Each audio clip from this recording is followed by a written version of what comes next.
Goig del carrer, a Isabel.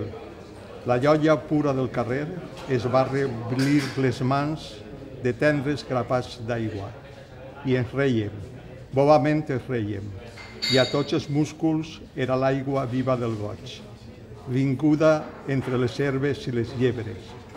Anàvem sense cap motiu, desitjant bona nit al matrimoni vell i prement nostres cossos calladament, en veure aquella jove mare donant el pit al fill.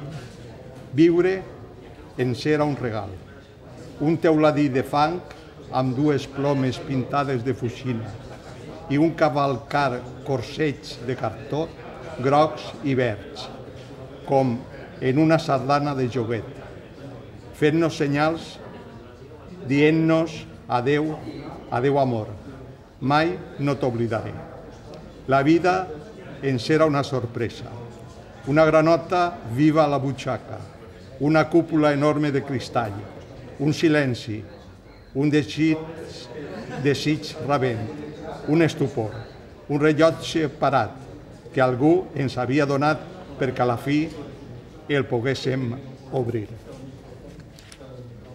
Com des de nins volíem i no tenia res interessant a dins, i es tornarem a riure.